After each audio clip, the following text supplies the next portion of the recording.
I'd be happy to have them on the show where they can chat and talk to the audience about their journey and where they're at right now, and some of the, you know, the development and some of the curves and the developments and the bumps in the road, you Yeah. know, how they are getting along now, doing their family proud, and representing the Barbados, the island of Barbados, Yeah. which is wonderful.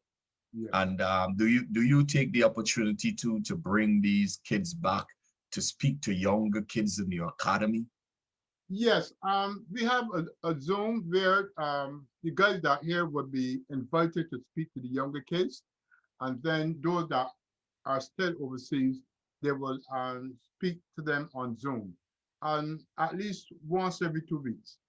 Also, too, we are in the process now of inviting players from St. Lucia, Guyana, um, Trinidad, not Trinidad, Jamaica, to come to Barbados to be part of the soccer academy.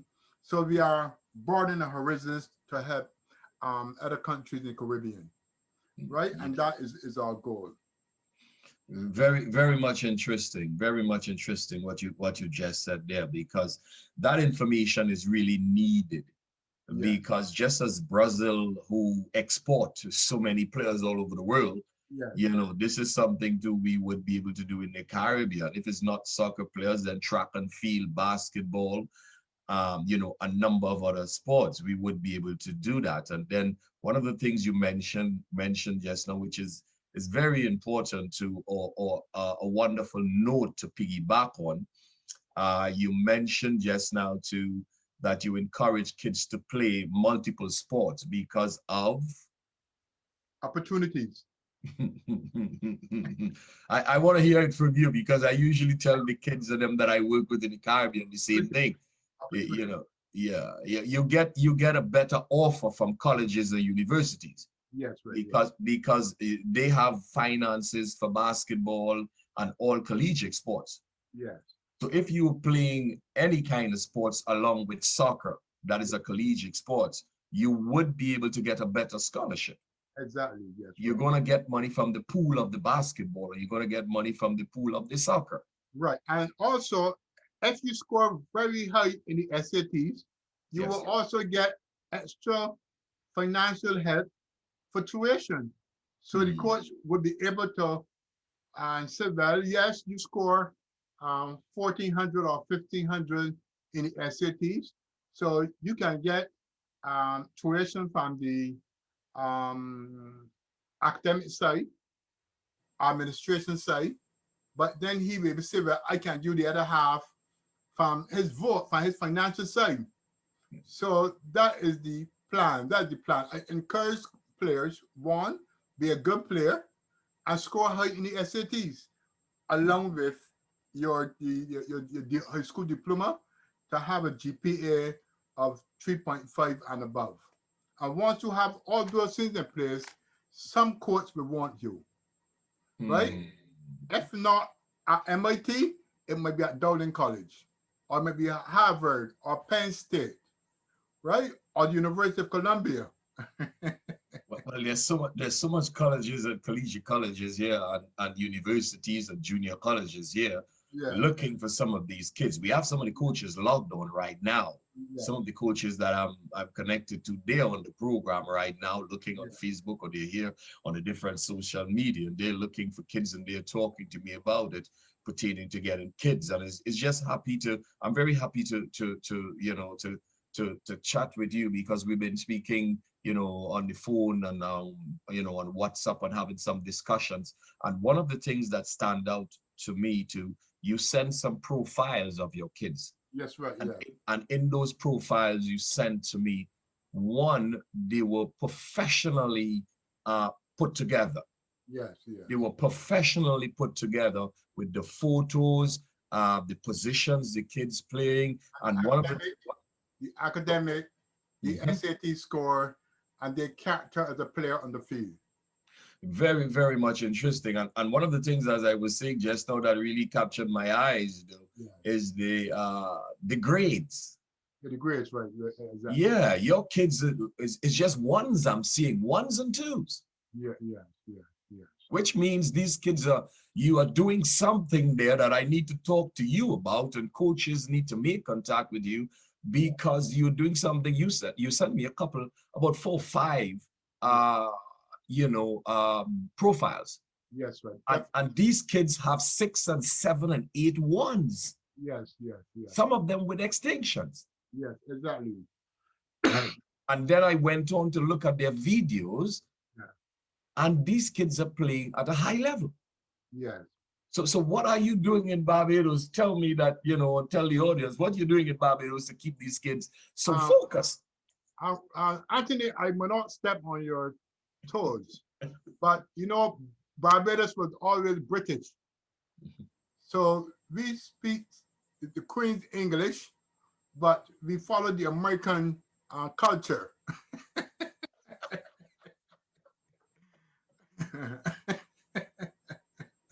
Interesting.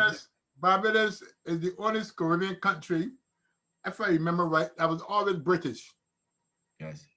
right? So we speak the Queen English. So from early, you have to be in school. You cannot leave school not until you reach 17. If not, the police will come for your parents. So Mm. each child have to be in school up to 17 years old.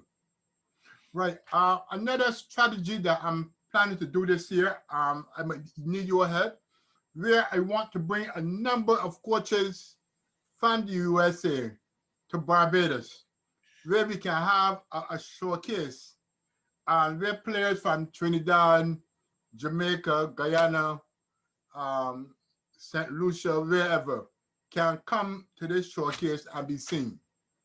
It gives us the opportunity in terms of reducing costs, because to travel to Miami is like um, 800 US dollars from the Caribbean, from the Eastern Caribbean side.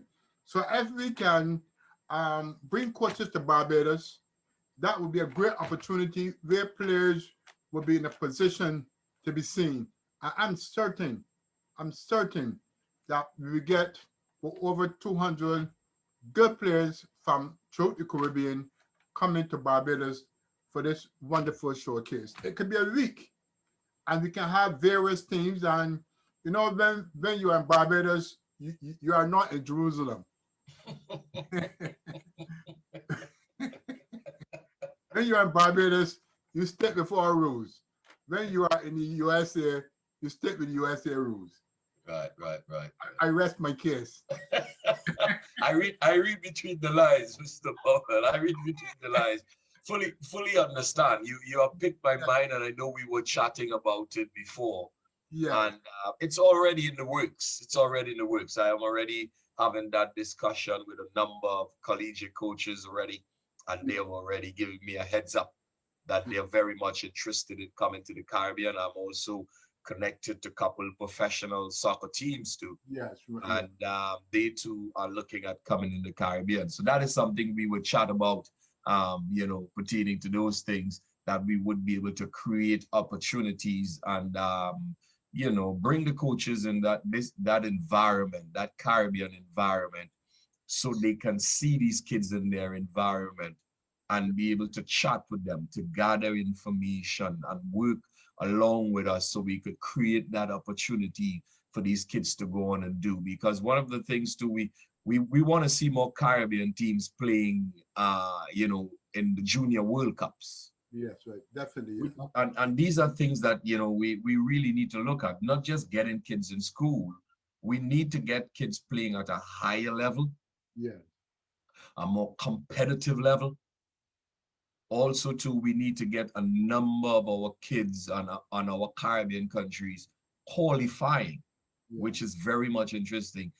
That needs to be done in these youth World Cups, yes, boys and girls, under 20 and Olympics and all these things. It's time we tune on the television and see a Barbados national under 20 team playing in the Olympics, Trinidad or Guyana. yes, These are the things when we get those kids playing in this collegiate level, yes, which is a competitive level, right. we would be able to see more of our national teams develop Yes, right, yeah. because they would be playing and rubbing shoulders with these kids week in and week out. Yes, And when we do what we're doing here, we got to think outside the box. yes, right. It's not just getting kids into school. Go Yeah, ahead. right. I just want to mention that in 2000, I Mhm. was the general coordinator of the match when Barbados versus United States senior team in Okay. Bridgetown, Barbados. I was the Okay. one that was locally working with the what's called him now, the guy who comes in that in charge of the match. Can't remember his Yes. name. The Yes. commissioner, The the match commission. commissioner. Commission. Match commissioner. Yeah, the match commissioner. But I was the local one that was in charge working with him. You A know, man of many hats. man of many hats, right? I also was the local coordinator in 2000 when Barbados played Costa Rica. Our nationals, our senior national team defeated Costa Rica 2-1, and that was like an earthquake that hit Barbados. It's like it was like everybody went sleep feeling happy that night in Barbados. It was a Hmm. shocker. And what is so amazing about it? This just a ball rolling Yes, and people kicking a ball.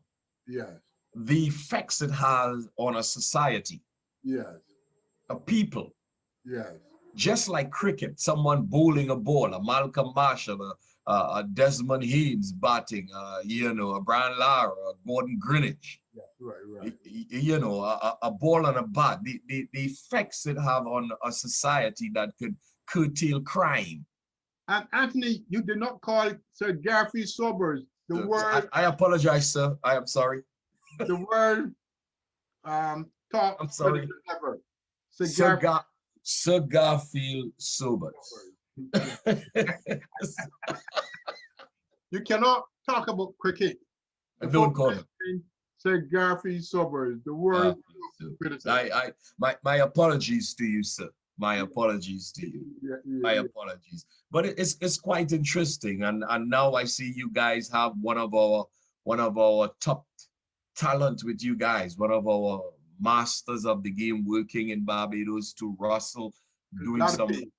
lot of people doing some work in Barbados with you guys too. How is he getting along in Barbados Yes, right now? but presently he's training the senior national team, preparing them for the World Cup qualifiers in Dominican Republic. Next 2 weeks, the team will be traveling to the Dominican Republic to participate against the Dominican Republic team and Dominica team also. So hopefully that they will do well and go on to the next round. Also, the team is preparing for the Gold Cup Mhm. in the USA later down this year. Yes, I think they would be based in the Miami area. Yes, I think they're playing at the Miami Stadium. Yeah, they're going to be playing in David's Beckham Stadium in Fort Lauderdale, I believe. That is where all the different games would be played at the Yes, David Beckham Stadium there in Fort Lauderdale, I believe it was. And don't quote me, guys. I think it's the old Opelika Stadium, if I am not mistaken. It's no longer the Opelika Stadium. I believe it has a different name now. yeah. I know about the stadium because I lived close to 13 years about 2 or 3 blocks away from that stadium Okay, okay. when I lived in the Miami area, which was 2 or 3 blocks away from that stadium. I lived and close to 13 years. So we are seeing some good things too from Russell too with the team. He has a very young team too. Yeah. And as we were chatting before, that will be able to help your national coaches. Yes, right. Well, When Carl Henson, who played for Southern Illinois University at Mhm. Edwardville, he is also part of the team. So it just shows you that attending college football will also uplift your game, that which will help you to uplift your country soccer. So hopefully that the team will do well and go on to the World Cup. Yeah, quite interesting because one of the things now, Mr. Bovell, that is happening in the US too, me having some discussions with a number of the coaches here too, and the collegiate coaches, chatting with them. And one of the things too they would look at too, they are looking for kids who are playing on national teams. Yes, I'm aware of that. Yes. Yeah, they are looking, and a lot of kids don't fully grasp and understand the competitiveness of the collegiate soccer in United States. It, Yes. the standard of it is very high now, and Yes. coaches now are looking. If you speak to coach, you'd call me and tell me, hey, Coach Anthony, I need a number 9 or need a number 10, but I would strongly prefer someone who plays with their national team. You are perfectly correct. Yesterday I called on Mr. Randy Harris, who is the president of the Barbados Football Association, Yes. vice president of CONCACAF, to just send to me a letter confirming that a goalkeeper is training with the with the senior national team, and I will send that email to the coach from a college team, because yes, he's asking that he play at the senior national level. So Mhm. what you are saying is perfect. I'm fully aware that I allow all of my players from then they reach 15, 16 to go and train with the national team to add that spice on their profile. Yes. Yes, that is needed with that international experience. A Yes, lot of coaches over here now is looking for kids, and you would be surprised when you come over here and play collegiate soccer that you realize you playing against kids who playing with maybe the Brazil under 19 team or the Nigeria, under 20 team playing there. For instance, a coach was speaking to me, Anthony. We were trying to get a kid from Trinidad. yes, And then he said to me, Anthony, look, we're trying to get this kid and we're working hard to get this kid. We're not gonna, we just not getting through with his parents. So we have another opportunity to get a kid who's playing with the Nigerian under 20 team, yes, and he wants to come. So we're gonna take him instead. And this is what it is transpiring now. yes. The level that they're bringing in to play, at the collegiate level, it's really, it's really amazing, because the league now is the coaches are really pushing for a higher standard of game in Right. terms of what is transpiring. Yes. And you are perfectly correct. I told my guys some time ago that Mhm. we are now competing not with clubs in the USA, we are competing with academies Yes. in the USA. Academies in the USA now have a high level of training. There Hmm. are residential academies.